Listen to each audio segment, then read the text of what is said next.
Hola, ¿cómo están? Bienvenidas y bienvenidos a la primera cumbre virtual de Sabia Mayores dedicada a las personas mayores de Hispanoamérica.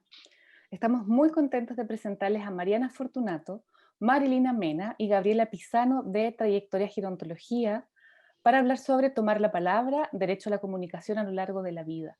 Muy bienvenidas, chicas. Hola. Gracias, hola. Hola.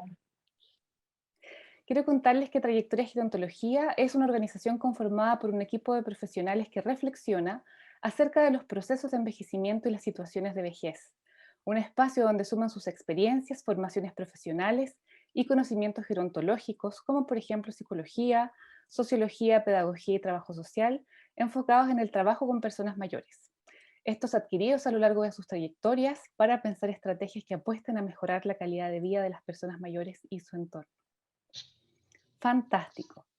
Bueno, chicas, traen un temazo muy importante y lo primero que me gustaría preguntarles, para que también nos pudieran ayudar a tener un contexto desde donde vamos a conversar, es ¿qué es la Convención Interamericana sobre la Protección de Derechos Humanos de las Personas Mayores y cuál es su importancia? Bien, bueno, muchas gracias en primer lugar por recibirnos, es un honor y bueno, vamos a tratar de pensar entonces qué es la convención. La convención es un instrumento jurídico internacional, el más importante a nivel internacional que existe hoy día, es interamericano porque está integrado por, digamos, está organizado desde la participación en la Organización de Estados Americanos, que es una organización que está dentro de Naciones Unidas. Y esto significa que los países de Latinoamérica vienen participando de reuniones a nivel internacional donde ponen en agenda política de los diferentes estados cuáles son los derechos fundamentales que deben tener las personas mayores en nuestro territorio, en el territorio de Latinoamérica y Caribe, fundamentalmente. Entonces, que a lo largo del proceso de organización de este instrumento jurídico que nuclea principios, valores y organiza a nivel normativo a los países, convoca a que los países adhieran a esta convención y la firmen y que cada uno de los países puedan establecer una ley nacional de derechos de las personas mayores. En ese proceso estamos en Latinoamérica y podemos decir que previo a esto hubo otros antecedentes, ¿no? Hubieron pactos que se armaron, por ejemplo, el Pacto San José de Costa Rica, que fue instalando algunos lineamientos. Este instrumento también se basó en lo que fue la Carta de Madrid, que establecía las bases de los lineamientos que se deben tener para las personas que están en situación de dependencia, es decir, aquellas personas que están en procesos, por ejemplo, de institucionalización, en residencias de larga estadía, qué normas tienen que tener las residencias de larga estadía, por ejemplo. Bueno, esta Carta de Madrid fue base también para la instrumentación de esta Convención Interamericana de Derechos. Y lo que no sucede hoy día es que, bueno, estamos en proceso de conformación y de consolidación, poco a poco, pero que nos falta mucho, mucho recorrido todavía. Por ejemplo, en Argentina, que es nuestro país, bueno, junto a otros 6 estados, entre ellos también Chile, se firmó y se adhirió a esta convención, este instrumento desde un inicio, después de un largo proceso de lucha para que se instale a nivel latinoamericano y que, bueno, en el 2016 se logró, digamos, hacer esta adhesión, ¿sí? Entonces, bueno, cada uno de los estados fueron conformando sus leyes. En este caso, nosotros contamos con una ley nacional en Argentina, pero bueno, todavía nos falta, obviamente, algunas instancias para que sea constitucional. Ya tiene la aprobación del Senado, falta la aprobación de diputados. Así es el recorrido en cada uno de los países. En Argentina esto es algo que se venía, digamos, trabajando a lo largo de la historia y que también tenía una base fuerte en lo que era el decálogo de derechos de las personas mayores en la época de que, bueno, que digamos, la que lideró este proceso fue Eva Duarte, Evita, en el año 1948 y que sentó precedente para la conformación de la Convención Interamericana de Derechos. Esta ley, este decálogo tenía derechos básicos como alimentación, salud, trabajo, pero además sumaba algunos otros derechos, como por ejemplo el esparcimiento, ¿sí?, en las personas mayores. Y trabajo también era, en ese contexto histórico, un derecho revolucionario, porque imagínense que, digamos, hoy día es difícil el acceso al derecho de trabajo a las personas mayores, imagínense en esa época. ¿Qué pasó con este decálogo? Cuando con los golpes de Estado, que, bueno, que se sucedieron, en este caso en 1956, con el golpe de Estado, se derogó este decálogo y quedó, pero quedó como una instancia histórica que dio puntapié a esta lucha de la Convención Interamericana de Derechos. Con lo cual, hoy la relevancia de este instrumento, como nos preguntabas recién, tiene que ver con esta trayectoria histórica, donde instalar derechos para las personas mayores ha sido muy complejo, porque estamos hablando de que se está discutiendo dónde y cómo y de qué manera se instrumentan políticas de Estado. Con lo cual también estamos discutiendo qué ingresos y qué insumos económicos se atribuyen a estas políticas de Estado. Y estas discusiones a nivel internacional son muy complejas, porque ponen en evidencia y en discusión si la vejez es una inversión o es un gasto público, ¿sí? En esta línea discuten los estados a nivel internacional. Por ello, la adhesión a esta Convención Interamericana ha sido y es muy compleja, porque cada estado que asume compromiso y adhiere a este instrumento asume el compromiso de establecer políticas públicas de justamente asegurar acceso de derechos a las personas mayores. Y Claro la que sí. relevancia, Y ahí, perdón, Marilina, quería profundizar y hacerte un doble clic, una pregunta. ¿Cuál es la situación actual en Latinoamérica respecto a los derechos humanos de las personas mayores? en un inicio, en el año que yo les decía, 2015 a 2016, adhirieron 6 estados, entre ellos Argentina, Chile, Bolivia, Brasil y, me está faltando uno, Ecuador. Hoy día lo que falta, digamos, es que el resto de los países vayan adhiriendo. El último en adherir fue Perú, en el año 2019 fue Colombia, en México todavía se está en discusión, así que, digamos, están trabajando, digamos, los organismos internacionales en relación a que se ponga en agenda pública de cada uno de los estados. Por ejemplo, la CEPAL es un organismo internacional muy relevante en esto, que es un organismo, digamos, que está dentro de las Naciones Unidas y que es el organismo que por ahí, de alguna manera, sienta las bases para la instrumentación de políticas sociales y políticas públicas a nivel América Latina y a nivel Caribe. Con lo cual, ejerce cierta presión en los estados para que se tomen agenda. Y teniendo en cuenta los movimientos sociales que se van dando en cada uno de los estados, ustedes han tenido, digamos, ahí en Chile unas complejas, ¿no?, situación, digamos, sobre todo de crisis a nivel social y de interpelación de los derechos a nivel macro, ¿no?, ya conocidas. Bueno, justamente me parece que todavía, digamos, obviamente socialmente hay que instrumentar y hay que trabajar fuertemente los viejismos para realmente instalar este compromiso de los estados y que puedan instrumentar políticas públicas. Por eso la lentitud, digamos, de esto, ¿no? Esto lleva tiempo, hay que traccionarlo, a veces desde abajo hacia arriba. Ustedes piensen que, por ejemplo, las leyes de discapacidad, o primero la Convención sobre Discapacidad y luego las leyes, se fueron dando en los estados, y todavía se siguen dando en los estados, a fuerza de presión de las organizaciones de discapacitados, de la participación social de los propios discapacitados para instalar derechos.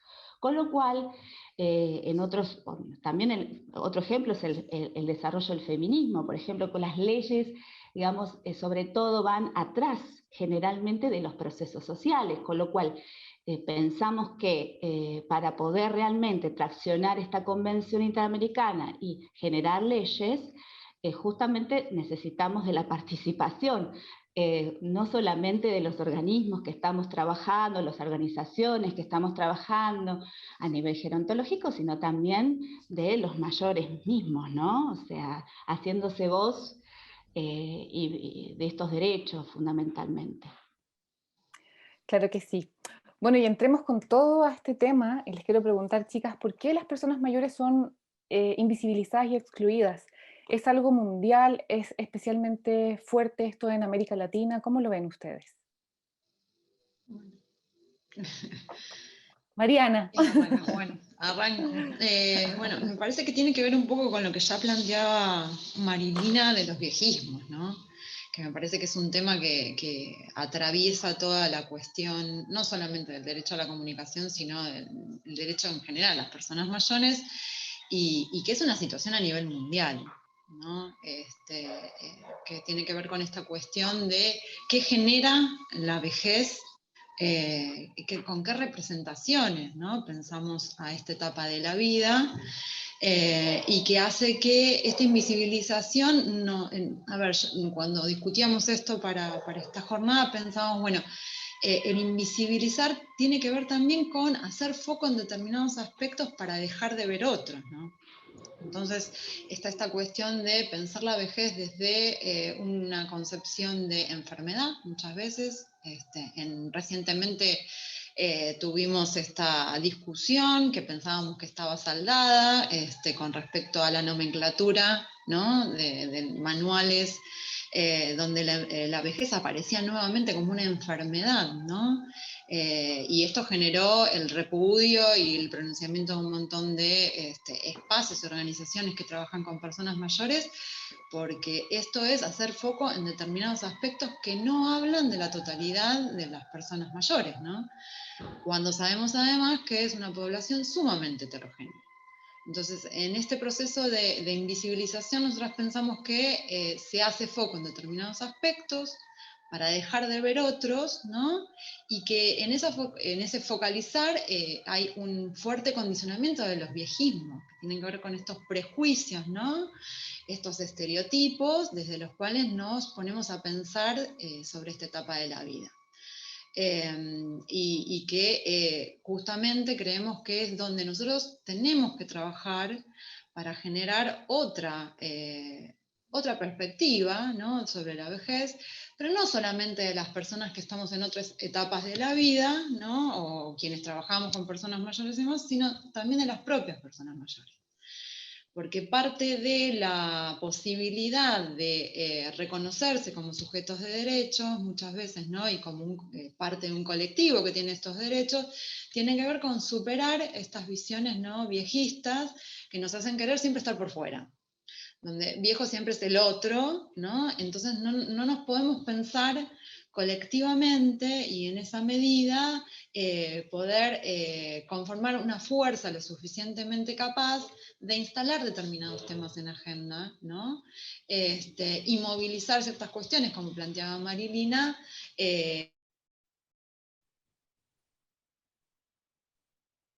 de muchísimas otras, o muchos otros colectivos, también vulnerados en sus derechos, que pueden servir como experiencia, ¿no? Pero bueno, para visibilizar creemos que primero hay que revisar estas concepciones que hablan de la vejez y el proceso de envejecimiento, ¿no? Bueno, profundicemos en ello. Bueno. Justamente quería preguntarles qué son los viejismos, si podríamos describirlos, ¿verdad? Y cuáles son sus efectos en distintos ámbitos, ¿ciertos? Sociales, culturales, qué es lo que ocurre a nivel de medios de comunicación. Abordemos eso. Gaby. Hola, sí. Bueno, los viejismos están identificados como uno de los tantos tipos de prejuicios, ¿no? Pero son prejuicios específicos por la edad y por la edad avanzada, porque en realidad tenemos prejuicios hacia todas las edades y socialmente esperamos que se haga algo en casi todas las edades, pero hay edades donde esta espera es positiva. En general, la juventud es una espera muy positiva. No así la vejez. En la vejez hay muchos prejuicios que tienen que ver con el no poder, el no tener capacidad de decidir por sí mismas a las personas, y el ser una carga. Y justamente hablábamos mucho de esto, ¿no? Que los prejuicios y los viejismos tienen un gran componente histórico, que tiene que ver con cuando se formalizó el mercado de trabajo y hubo edades que se podía estar en el mercado de trabajo y edades que no. En general fue a partir de los 60, 65. En ese momento la esperanza de vida eran 5 años y se pensó una solución que era la jubilación, nada más que 5 años. Hoy vemos que aumentó mucho la esperanza de vida, hay mucha gente que llega a los 80, 90 años muy autónomos, pero seguimos teniendo una visión de lo que es la vejez totalmente de otros tiempos. Pero además también es una visión que es un poco afín al sistema, porque en realidad verlos así nos permite no escucharlos, ¿no? Como otras minorías. Pero como decimos siempre con las chicas, es una minoría a la cual si tenemos suerte llegamos y estamos adentro. Entonces tenemos que tener mucho cuidado siempre de cómo vemos a la vejez, porque esos prejuicios, como decía Mariana, también los tenemos las personas cuando vamos envejeciendo. Y tenemos una mirada muy dura hacia nuestro proceso de envejecimiento, ¿no? O a nuestro proceso de madurecencia, digámoslo de otra manera, donde enseguida detectamos una falta de memoria, por ejemplo, como una falta grave, y quizás en la juventud no la detectamos como una falta grave, la detectamos como un cansancio, por ejemplo, ¿no? Sí, y pensando un poco en esto que vos planteabas de los efectos, ¿no? Digamos, bueno, sí, es cierto que está muy instalado en los medios de comunicación, ¿no? Está muy claro. Nosotros pensamos esto, bueno, ¿cómo nos referimos a las personas mayores? Los abuelos, las abuelas, las rotulamos como con un rol, que puede ser que lo ejerzan o no, ¿no? Por decisión o por circunstancias, ¿no? Pero bueno, hay como cierta generalización con respecto a las personas mayores, o qué cosas son noticias en los medios con respecto a las personas mayores también, ¿no? Pero también pensábamos esto como un rasgo muy característico que diferencia al viejismo con respecto a otros prejuicios, que las propias personas mayores que son víctimas de los viejismos son portadores de estos viejismos también. Y que eso hace que, al efecto de desempoderamiento, ¿no? A sentirse como en una condición de inferioridad, si se quiere, que no permite poder ejercer algunos derechos que son inherentes a todas las personas, independientemente de la edad que tienen, ¿no? Entonces, eso es un rasgo muy, muy particular de este tipo de prejuicios, que no pasa de la misma manera con otros tipos de prejuicios, como pueden ser los prejuicios por racismos o de género, ¿no? Están muy internalizados estas representaciones de la vejez que, en definitiva, limitan las posibilidades de desarrollar una vida plena hasta el último momento de nuestros días, ¿no? Creo que eso es un rasgo muy, muy distintivo. Claro que es. Marilina. Lina.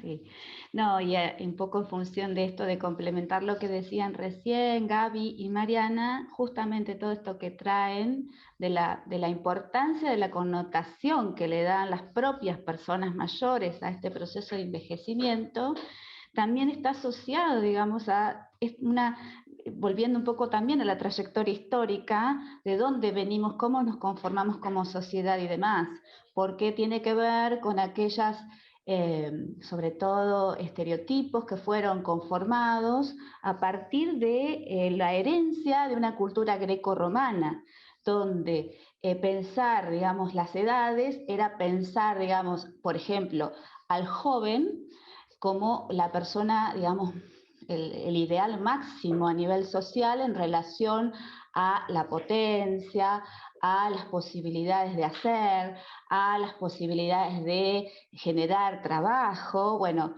todo esto, digamos, ligado a una cultura muy hedonista, donde se pone en juego, sobre todo, y se asocia, digamos, a la belleza con la juventud, y sobre todo esto que charlábamos mucho con Gaby y con Mariana respecto de cuál es el valor, digamos, máximo a nivel social de prototipo de persona, y que en realidad simbólicamente la carga, digamos, positiva en esto la tiene el hombre, y si ese hombre es, digamos, sobre todo económicamente solvente, y si ese hombre es todavía mayor, si tiene capacidad de inteligencia, y si es rubio y si es blanco, mejor, ¿no es cierto? Entonces, este simbolismo que está tan impregnado en nuestra cultura es una herencia de la cultura greco-romana. Pensemos en nuestra, digamos, en nuestra historia, ¿no? Como pueblo latinoamericano, y la herencia de la colonización. La colonización nos ha generado este tipo de prototipo cultural, con lo cual heredamos, y ahí tiene un anclaje fuerte el viejismo. Entonces, ¿qué sería ser viejo? Entonces, ser viejo es ser, si por ejemplo una persona mayor tiene deseos sexuales, enseguida es tildada o de viejo verde o de vieja degenerada. Bueno, entonces toda esta connotación que se le da tiene una trayectoria histórica también, y por eso se sienta fuertemente una base viejista en nuestra sociedad latinoamericana. ¿Cómo pueden las personas mayores ejercer actualmente su derecho a la comunicación, como para poder también hablar del tema que nos convoca hoy día, ¿no? ¿Qué espacios existen para ello? Lo que pensábamos es como, en primer lugar, definir qué entendemos por comunicación, ¿no? Porque me parece que caemos rápidamente en una concepción como que equipara comunicar con informar, ¿no? O comunicar con expresar determinada opinión, y queremos que esas son dimensiones dentro del proceso de comunicación. Nosotras apostamos a una definición de comunicación que tiene que ver con el diálogo, ¿no? Nosotras pensamos que en ese diálogo, un poco retomando esto que planteamos en cuanto a representaciones, significados, está la posibilidad de modificar esos significados. Y al modificar esos significados también somos capaces de modificar la realidad, ¿no?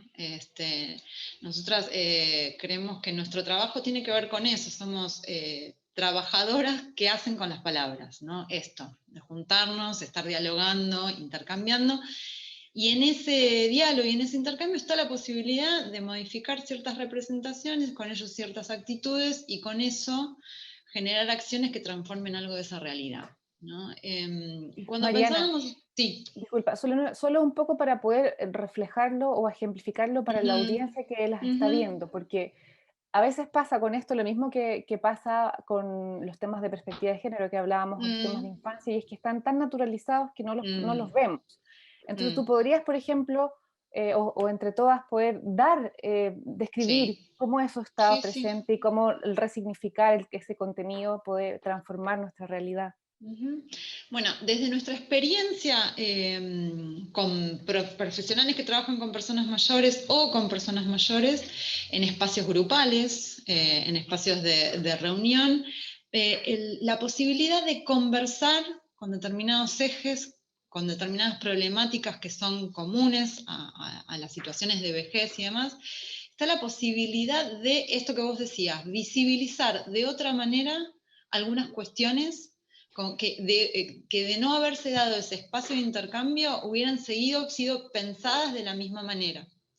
Entonces, el cambio está en esta posibilidad de pensar con otros a partir de este intercambio, para significar esto que yo traía, ¿no? Ya como incorporado y cristalizado, o parecía cristalizado de determinada manera, pensarlo de otra forma, ¿no? El otro día Marilina contaba la experiencia, ¿no? de una charla que había habido, donde una señora viuda, ¿no? Planteaba esta cuestión de la pregunta, ¿no? Esto de, yo pensé que ya con mi edad no estaba la posibilidad de volver a formar una pareja. Y después de esta charla, bueno, esta posibilidad de transformación, o al menos de abrir la pregunta para pensar una situación de otra manera, solo se pudo dar en ese intercambio, en la participación de un espacio como el que se estaba generando, ¿no? No sé, Gaby quiere agregar algo. Sí. Sí, también quería agregar que, como vos decís, la importancia de la participación y de tomar la palabra, ¿no? Porque cuando nosotros, por ejemplo, hablábamos de los viejismos y cómo nos referimos a las personas mayores, en general muchas veces se dice abuelito, abuelita, siempre el rol es en lo privado, en la familia en lo privado y un rol pasivo. Y cuando hay experiencias donde ya sean micros, muy micros, donde puede ser que la persona mayor se sienta habilitada a decir lo que siente o lo que quiere o lo que desea, la persona mayor empieza también, como todas las personas que son habilitadas, a tomar la palabra y a decidir. Y nosotras con nuestra experiencia vemos cómo las personas van transformándose. Por ejemplo, con esta pandemia pasó mucho que como se hizo tanto hincapié en el riesgo que generaba en las personas mayores, muchas veces los hijos y las hijas con todo el amor del mundo tomaron decisiones sobre los padres. Y vimos cómo al poder hablar entre pares, qué es lo que iban sintiendo, también pudieron empezar a tomar la palabra y decir, yo me voy a cuidar, pero quiero cuidarme de este modo y no de este. Yo voy a priorizar esto y no esto en la lógica de cuidados. Entonces, a nosotros nos parece siempre que el derecho a la comunicación lo que permite es la participación social, ya sea en espacios muy micros, como puede ser la familia, como pueden ser los amigos, como puede ser el barrio, o también cuando ya se toma la palabra como actor social, que muchas veces lo vemos, y como vimos en los feminismos, que se pudo tomar la palabra tanto dentro de la casa, digámoslo, de una manera coloquial, como fuera de la casa, ¿no? Como en las calles, en otros espacios. Entonces, nos parece que eso es importante a nivel comunicacional, que cuando nosotros empezamos a habilitar, y nosotras empezamos a habilitar la palabra una vez que se toma, se empieza a replicar en muchos espacios, y las personas mayores empiezan a hacerse escuchar, ¿no? Sí, y también esto de pensarlo como proceso, ¿no? Esto que decía Gaby, ¿no? A veces pensamos como en qué espacios uno puede ejercer el derecho a la comunicación y pensamos en lo macro, ¿no? Esta cuestión de ya colectivos, los medios de comunicación. Y nos parecía importante también poder dar lugar a esto que nosotros decimos microespacios o microexperiencias que habilitan la palabra, porque justamente esto, dan recursos para ir ganando la posibilidad de hacer uso de ese derecho en otros espacios, ¿no? Hay experiencias grupales, de grupos de reflexión, donde esto empieza a acontecer. Tenemos experiencias, por ejemplo, en nuestro país pensábamos los centros de jubilados, que tuvieron como un desarrollo muy grande durante mucho tiempo y que ahora se están repensando. Hay experiencias en las redes sociales, digamos, ¿no? Hay distintos ámbitos donde esto se empieza a generar y que nos parece que todos deben ser reconocidos en su importancia en tanto habilitan la posibilidad del intercambio con otros, de pensar con otros y generar nuevos significados con respecto al envejecimiento y la vejez. Claro Sí, que sí. y por ahí, una cosa para Dale, sumar, Marilina. digamos, sí, un ejemplo más para sumar esto que traía Mariana y un poco Gaby, de estos espacios micro y también macro, otros espacios que por ahí se conforman muy interesantes, que por lo menos acá en Argentina existen experiencias y bueno, esperamos que existan más experiencias al respecto a nivel macro, porque es importante, digamos, también tomar la palabra desde ese lugar, en la dimensión de participación en su sentido público, ¿no? En algún punto, como lo dice la Convención Interamericana de Derechos, que son los consejos consultivos de mayores, ¿no? Donde, bueno, desde los estados también tendrían que habilitarse espacios, con aquellos sobre todo teniendo en cuenta esta Convención Interamericana, donde se dé lugar a la participación política en el sentido de ejercer esta perspectiva ideológica a nivel macro en los estados, ¿no? Entonces, bueno, son organismos muy válidos donde se tiene que tener en cuenta la palabra de los mayores. Y bueno, no, sin desmerecer, por supuesto, esto que traen tanto Mariana como Gaby, los espacios micro, que es donde nosotras pensamos se tracciona desde abajo esta perspectiva de derechos, o sea, empezamos a impulsarla sin querer y sin darnos cuenta a nivel social, desde abajo, desde las bases, hacia arriba. Y en la medida que esto exista como proceso, como traían las chicas, va a generar movimiento en la agenda política, como le decimos, ¿no? Donde nuestros funcionarios tienen que tomar nota y poner en su agenda estas necesidades de este grupo, ¿sí? Así que en la medida que logremos esto, estos pequeños espacios, válidos tanto a nivel privado como público, vamos a ir generando cambios. Y más teniendo en cuenta que, volviendo un poco, perdón, para complementar lo que hoy decíamos de la Convención Interamericana, es un instrumento muy valioso, hasta legalmente, porque, o sea, por supuesto que principalmente hasta legalmente, pero me refiero en cuanto al rango con otras convenciones, porque visibiliza vulnerabilidades que por ahí otras convenciones no han tenido que visibilizar. Por ejemplo, decíamos concretamente, hablando y volviendo al tema de los viejismos, pareciera que no es lo mismo ser mujer mayor, y si esa mujer mayor además, no sé, es negra, ¿sí? Y además es pobre, o además tiene una discapacidad, tiene múltiples vulnerabilidades. Y esto la Convención Interamericana lo interpreta como una instancia donde esta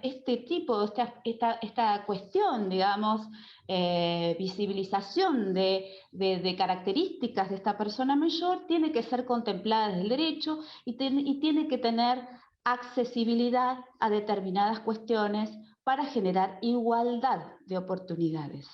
Con lo cual, el instrumento en este sentido es muy valioso y es importante que las personas mayores lo conozcan para ejercerlo, ¿sí? Esto de que dice Gaby, la toma de decisión, el ejercicio del derecho de autonomía a lo largo del curso de la vida, hasta el final de la vida y todo lo que más se pueda, hasta si esa persona tiene problemas de salud mental, que muchas veces se considera que no puede ejercer ninguna toma de decisión. Esto no es así.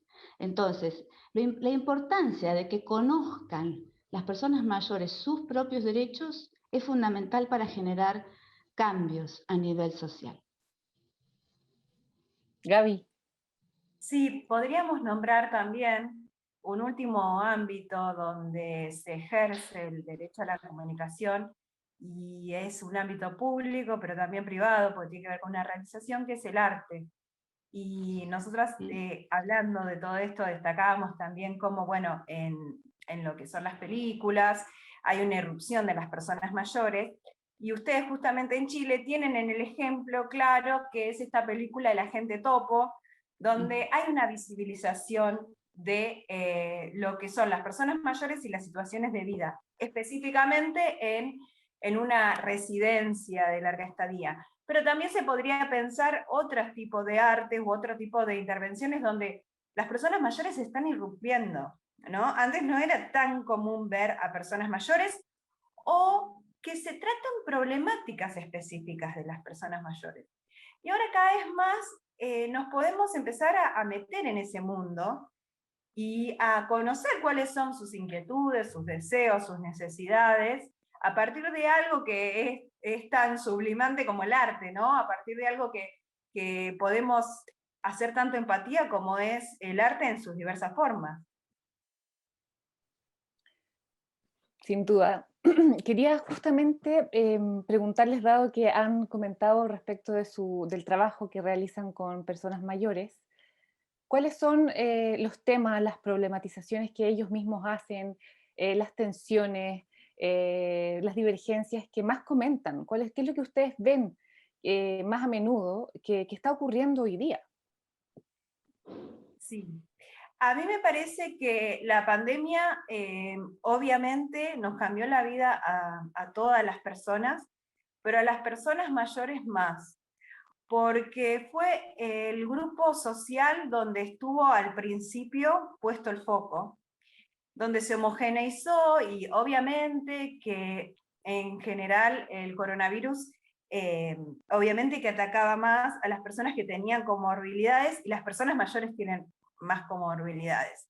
Pero la realidad es que es un universo totalmente diverso y ellos fueron un poco quizás de cuidados y de políticas bastante fuertes, ¿no? Y creo que por lo menos en este último año y medio, muchas de las problemáticas, si bien ya estaban en las familias o en los espacios, creo que se afianzaron y también estuvieron muy tenidas por lo que tuvo que ver con el aislamiento tan fuerte que sufrieron y siguen sufriendo, porque las personas mayores todavía están muy encerradas, todavía con otra visión de lo que es el tiempo, con otra visión de lo que es espero un año, eh, con otra visión de lo que es estar o no con un niño, un nieto, una nieta. Así que yo creo que en el último tiempo estuvo muy atravesado por lo que sufrimos todas las personas, pero ellos en especial más fuerte. Sí, yo creo que comparto esto de la visión del tiempo, ¿no? Como más marcado esta cuestión de la finitud y la diferencia entre, yo me acuerdo el ejemplo de una persona mayor que le decía a un hijo esto, un año para vos no significa lo mismo para mí, un año de espera, ¿no? Esto de estar. Y esta cuestión también que lo vimos mucho, que está relacionado con esta cuestión del derecho a la comunicación, que está imbrincado con otros derechos, como que tiene que ver la participación, la autonomía, la capacidad de decidir y demás, que tuvo que ver con esto que planteábamos antes de la posibilidad de decidir cómo cuidarse, ¿no? ¿Qué estrategias darse? Poder rescatar las experiencias previas de la trayectoria vital como para decir, bueno, yo estoy en condiciones de decir cómo me cuido. Y me parece que esto fue como un tema que atravesó muchísimo este último tiempo en cuanto a las preocupaciones de las personas mayores con las que trabajamos, ¿no? Creo que pasó por ahí la cuestión. Sí, fundamentalmente me parece, comparto lo que dicen Gabriela y Mariana, me parece que tiene que ver con esta vulneración del derecho a la autonomía, ¿no?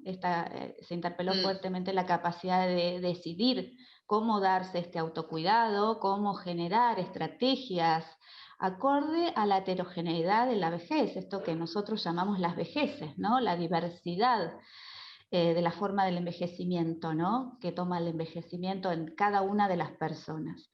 Eso fue fundamentalmente, la queja generalmente estuvo más asociada a justamente conflictos familiares respecto de esto, ¿no? Estas relaciones y esto de, bueno, mi hijo no me deja salir. O sea, empezaron a recrudecerse ese tipo de frases en la escucha de las personas mayores, por un lado. Y otra cuestión que por ahí me parece que también fue complejo, sobre todo para ellas personas mayores con comorbilidades y con patologías crónicas que tenían y que requerían cierto seguimiento y venían en seguimiento a nivel sanitario y que asumían este derecho a controlar su salud, fue lo difícil que fue y lo que sigue siendo instrumentar estrategias a la distancia para el cuidado de la salud de estas personas con comorbilidades. Pareciera que lo único visibilizado en el campo sanitario fue el padecimiento de la COVID-19, que en realidad es obviamente que a todos nos interpeló, a nivel macro, a nivel micro y en el campo de lo sanitario fuertemente, pero ahí, digamos, la dificultad que se ha atravesado fundamentalmente ha sido que se han visibilizado por ahí estas patologías crónicas fuertemente y que no todas las herramientas que se instrumentaron para el control de la salud de estas comorbilidades han sido realmente eficientes y eficaces a nivel de estrategias de Estado. Con lo cual, otra de las quejas que se ha escuchado fuertemente de las personas mayores es no consigo, no veo de qué manera puedo seguir cuidándome esto que es mi patología de base, una patología cardíaca, una patología neurológica, o los mismos familiares. ¿Cómo puedo hacer para que siga teniendo los controles que tiene que seguir teniendo Entonces, bueno, esto también fue como algo, digamos, muy prevalente en la escucha, ¿no?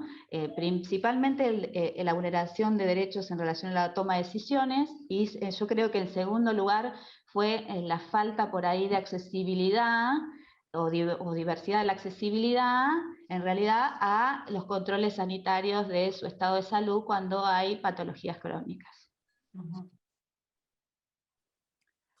Estoy pensando en todos las personas mayores que las van a estar mirando, ¿cierto? Que lo están mirando en esta cumbre. Y estaba pensando también cómo poder invitarlas a... Porque una cosa es tomar la palabra, pero obviamente lo primero es sacar la voz y es poder identificar y tener la distinción respecto de estereotipos, paradigmas, creencias, ¿verdad? Que están limitando mi propio despliegue, mi propio desarrollo. ¿Qué preguntas pueden sugerirle a las personas mayores que las están viendo que se hagan? ¿Cómo empezamos a esa deconstrucción que también nosotras mujeres tuvimos que hacer, ¿cierto? Cuando empezamos con el feminismo y tuvimos que empezar a darnos cuenta de muchas cosas que traíamos, que estaban introyectadas en nuestra cultura, en nuestro día a día, en nuestro cotidiano. ¿Cómo pueden también las personas mayores hacer ese ejercicio? A mí lo primero que se me ocurre es que es con otros, con otros. Esa es una idea que nosotros trabajamos fuertemente, ¿no? Que sin un otro es muy difícil poder dar ese proceso. Entonces me parece que la posibilidad de encuentro, o esto, ¿no? De participación en espacios como el de la cumbre, o el que fuere, que permite como armar la pregunta sobre esto. Porque si no hay un otro con el cual encontrarme y dialogar y repensar, como que el proceso es un poco más difícil, ¿no? Porque el otro en su diversidad, en su heterogeneidad, quizás me permite a mí salir de la estructura con la que habitualmente pienso, siento mi realidad. Entonces, como primer paso, me parece que hay algo ahí que tiene que ver y que creo que posteriormente a la pandemia va a ser un trabajo muy fuerte que nos tenemos que dar de volver a construir el lazo y el vínculo. Que estos procesos no se dan en soledad, sino que tienen que ver con el encuentro con otros. Totalmente. Y me parece que también, digamos, o sea, eso es lo que nosotros tenemos como perspectiva, ¿no? El abordaje, digamos, y lo que tiene que ver con los procesos colectivos, ¿no? Donde sea el grupo, sea una participación mínima en un centro, sea en un centro cultural, sea a través del arte, como decía hoy Gaby, sea a través de cualquier espacio que me convoque o que me interese, fundamentalmente que prime el deseo, ¿no? Es decir, la pregunta tal vez tendría que ser, bueno, ¿qué es lo que yo quiero para este momento de mi vida, este momento de mi curso de vida? O sea, ¿quiero seguir en esta situación de este modo? ¿O quiero, digamos, algo más? ¿Qué otro proyecto puedo generar en relación a lo que deseo, ¿no? Entonces, nosotras pensamos que esos proyectos no son solitarios, sino que son en lo colectivo, pero también, digamos, escuchar fuertemente el deseo individual y personal, ¿no? Gaby. Y también, bueno, que retomando todo lo que dijeron, es escuchar este deseo y ver dónde es escuchado, ¿no? Porque muchas veces participamos en espacios donde por alguna razón no nos escuchan. Algo que hablamos siempre es la infantilización de las personas mayores, que si ya estamos hablando de la crianza respetuosa para los niños y niñas, el escucharlos, bueno, con una persona mayor todavía más, porque siempre lo que tenemos que tener presente, las personas que trabajamos con personas mayores, es que esa persona tiene trayectoria y mucha herramienta, ¿no? Nosotras, por ejemplo, también lo que tenemos son espacios virtuales ahora de reflexión y de encuentro, donde hay veces solamente nos juntamos a hablar, pero es un poco ese ejercicio de la primera vez que vos vas y estás en un grupo y te escuchan, después lo vas haciendo costumbre, ¿no? Porque, bueno, me escucharon acá, entonces también quiero que me escuche el médico o la médica cuando voy. También quiero que me escuche tal persona cuando le digo. A veces es algo tan simple como empezar a preguntarnos qué queremos y además rodearnos de personas que escuchan eso, ¿no? Que es muy simple, pero no siempre se encuentra. Se me problematiza en mi mente cuando hablamos de deseo, el siguiente tema, porque que encuentro que sin duda es así, y la duda que me queda es que ese deseo de alguna manera está permeado por una construcción cultural, ¿verdad? Estoy pensando, por ejemplo, en las representaciones que existen colectivamente para que yo pueda desear o no algo, es decir, si en mi entorno no está naturalizado o visibilizado, por ejemplo, que uno puede estudiar una carrera hasta los 100 años, o que puedo tener una pareja a los 80 años, o que puedo volver a reinventarme. Lo digo desde el punto de vista por la pregunta que les quiero hacer de, también nos toca como sociedad, nos toca como individuos, poder crear imaginarios que permitan desear más, o desear, o que ese deseo me permita ejercer mi derecho como ser humano. Entonces, qué cambios debiéramos hacer como sociedad para tener otras representaciones que permitan que esto que deseamos o que nos juntamos a conversar como personas mayores nos permitan justamente desplegarnos lo más posible. Yo creo que igualmente ahí es un continuo, ¿no? Es el cambio que podamos darnos individualmente y el efecto que eso va a producir en lo social, y ese efecto social va a repercutir en lo individual, ¿no? Pero por eso arrancábamos esta charla planteando como un eje transversal el tema de los viejismos, ¿no? Repensar esta cuestión es clave para esa transformación que queremos dar. Y eso se da en el día a día, en el cotidiano, en los distintos ámbitos, ¿no? Y también esta pregunta de ¿por qué no? ¿Por qué no estudiar? Si es un proyecto pendiente, que en otra etapa de mi vida, ¿por qué no? Digamos, ¿no? ¿Hay en lo real algo que me limite? ¿Por qué no volver a enamorarme? ¿Por qué no disfrutar de mi sexualidad? ¿Por qué no hacer nuevos amigos, ¿no? A lo largo de toda mi vida. A mí me parece que es una pregunta muy simple, que nos deberíamos hacer todos siempre, de ¿por qué no? ¿Dónde está escrito, ¿no? Que no se podría algo de esto? Y yo voy a insistir mucho con esto, que la posibilidad de reflejar otras experiencias que rompan estos prototipos y estereotipos, también ayuda a formular esta pregunta de ¿por qué no podría? ¿No? Cuando uno empieza a visibilizar o aparecen noticias de personas que a los 100 años terminan la primaria o retoman estudios, hacen viajes, ¿no? Ahí como que se empieza a romper algo de esta imagen tan fuerte con respecto a las limitaciones que impone la vejez. Quizás eso nos permita preguntarnos ¿por qué no? ¿No? Me parece que tiene que ver con esto, con la posibilidad de visibilizar, de poner en primer plano estas otras experiencias que muestran la heterogeneidad y los recursos con los que contamos en esta etapa vital también. Sí, y también creo que por el lado, cuando somos personas mayores, juntarnos con otras personas mayores nos ayuda, porque nos habilitamos, porque vemos otras diversidades, vemos otras maneras de elegir envejecer, y cuando quizás no pertenecemos a ese grupo, habilitar también la escucha, que es para todas las personas, pero habilitar la escucha de tratar de escuchar más qué quiere la otra persona y menos lo que nosotros y nosotras pensamos que debería querer o esperar, ¿no? No sé, imagino, por ejemplo, como hijos y hijas, muchas veces pensamos que nuestros papás siempre quieren estar con sus nietos, con sus nietas, y quizás lo que quieren es ir a un curso, simplemente, digo. Entonces, empezar a habilitar la escucha, que también nos habilita después a nosotros el deseo, porque digo, es una ida y vuelta. Me parece que también es importante hacer ese ejercicio.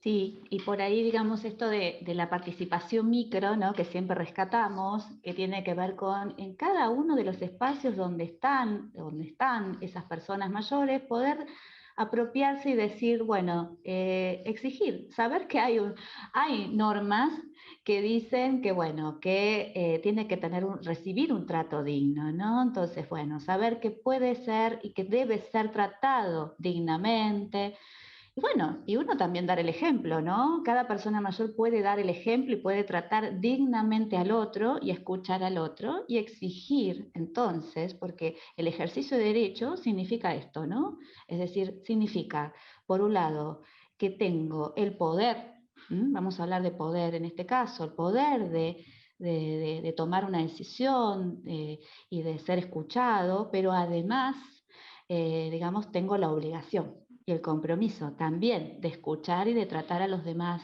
bien, dignamente. Y esto que traía Gaby, muy interesante, de, bueno, la infantilización, ¿no? Bueno, justamente la infantilización de las personas mayores no es un trato digno. Entonces, nada de abuelito, nada de viejito, nada de, ay, a usted seguro, abuelito, le gusta tal, nada de supuestos, ¿sí? Sino poder decir, a mí me gusta tal cosa. Sí, bueno, esto de no infantilizar, ¿no? Esto me parece que es esta cuestión de poder ver al otro sin suponer o presuponer determinadas cuestiones, escuchar, y para el caso de las personas mayores, sentirse sujetos de derechos con capacidad de poder ejercer esos derechos y reclamar esos derechos cuando no son tenidos en cuenta también, ¿no? Estaba pensando, a propósito del tema del derecho a la comunicación, de tomar la palabra, sobre las representaciones, sobre la importancia para que eso ocurra de las representaciones, especialmente, bueno, en medios de comunicación, pero también en las instituciones, etcétera. Y claro, pensaba que qué importante es cuando nosotros, por ejemplo, empezamos a presionar para que hubiera niñas y niños en la lógica de científicos, ¿cierto? Imágenes donde las niñas están en otros lugares, en otros roles, con otros deseos, con otras perspectivas, para justamente poder potenciar e incentivar eso desde el inicio, sin tener que estar sometidos a este patrón o rol histórico, ¿verdad? Pienso también que para efectos de poder avanzar, eh, en que podamos visibilizar de otra manera, a propósito de todo lo que han compartido ustedes en medios de comunicación a las personas mayores, también sería bueno ir presentándolos o que estén apareciendo ellos, no de forma asistencialista ni caricaturizada, o sea, ni caricaturizada y también como sujeto de caridad, ¿verdad? Sino que empiecen a salir también en los medios y a participar personas mayores con otros temas, justamente para que la población de personas mayores en el mundo que va creciendo se pueda ver de otra manera, ¿cierto? Eso también me parece, no sé cómo lo han visto ustedes, pero qué importante es que lo podamos hacer. Sí, y además de saber que las personas mayores, ellas tienen su voz. Podemos ayudar y ser un vehículo desde nuestras profesiones, pero las personas mayores tienen que tomar su voz. Por ejemplo, el año pasado tuvimos la experiencia de, con grupos de reflexión, empezar a pensar qué herramientas ya tenían en su vida cotidiana.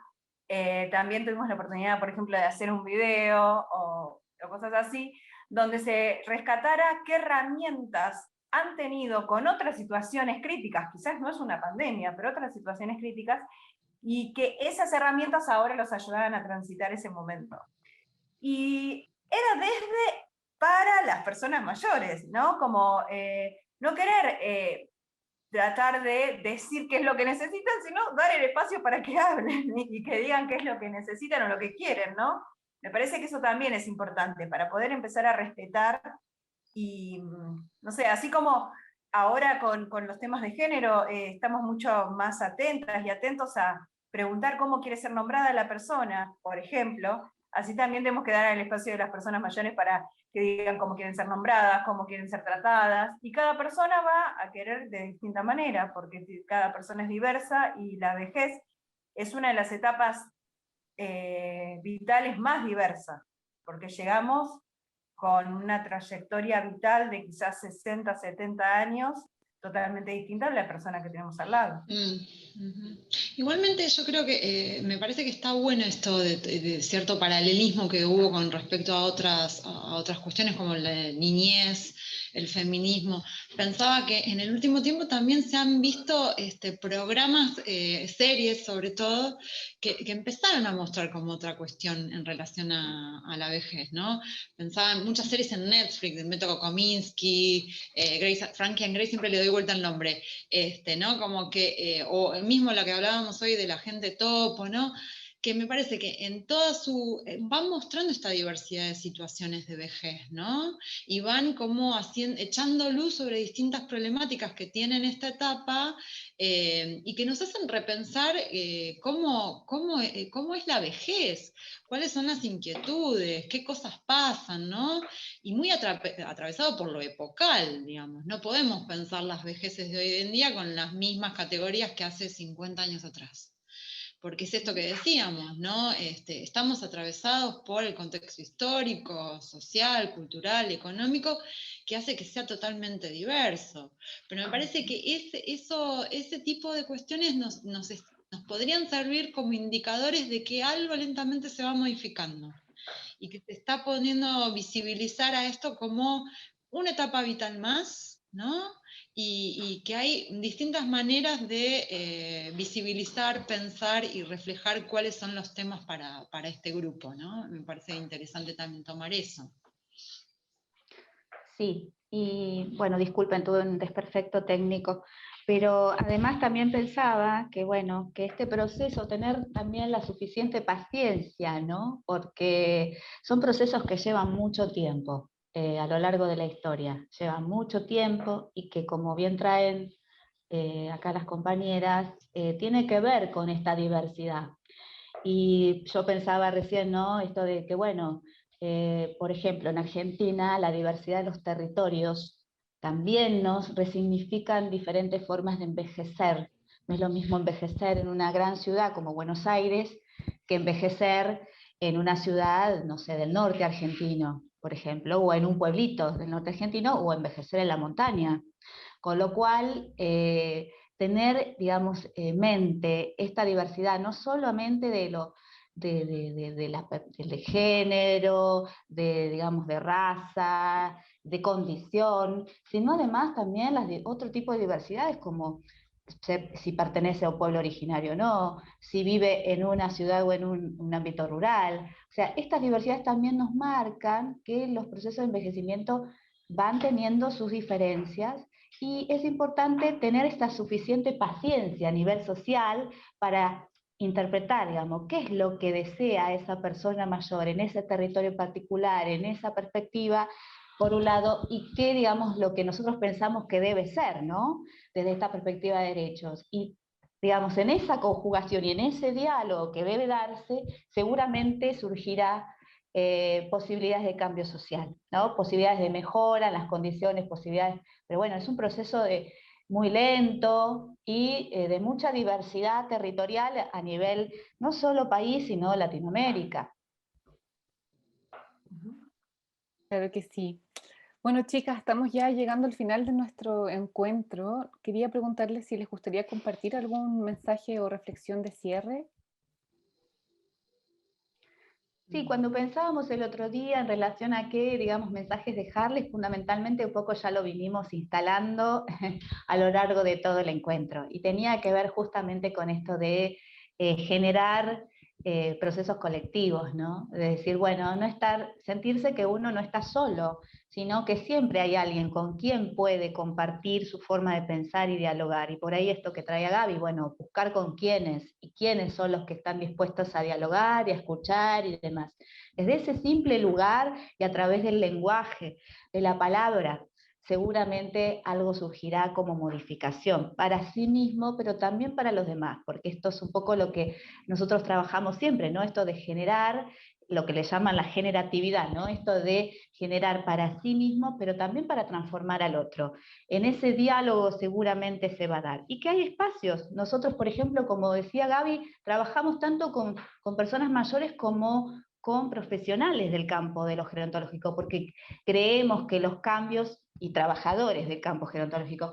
Creemos que los cambios tienen que darse en todas estas aristas, no solamente en las personas mayores, sino también en aquellos que trabajamos con personas mayores, ¿no? Y nosotros hablamos de esto, hablamos de trabajar con, es decir, de esta horizontalización dialógica, ¿no? De esta transversalización que hacemos y que pensamos en relación a un cambio profundo de ambos, ¿no? De lo intergeneracional, ¿no? De este intercambio intergeneracional y horizontal, donde el otro tiene el mismo derecho que yo, y donde somos iguales ante la ley, donde podemos hablar como pares, ¿no? Entonces, este diálogo tiene que ser como pares con las personas mayores. Por eso trabajamos no solamente con las personas mayores, sino también con los profesionales, los trabajadores del campo gerontológico, justamente para instalar esta perspectiva. Bueno, muchísimas gracias Mariana, Marilina y Gabriela por compartir una parte de su trayectoria con nosotras en esta cumbre. Si quieren conocer más sobre Trayectorias Gerontología, pueden ingresar a su sitio web o redes sociales en esta misma página. Además, pueden dejarle preguntas o comentarios en el chat disponible para conversar. Muchísimas gracias, chicas. A ustedes por A invitarnos. vos, a ustedes. Muchas gracias por acompañarnos en esta cumbre dedicada a impactar positivamente en la calidad de vida y bienestar de las personas mayores en Hispanoamérica.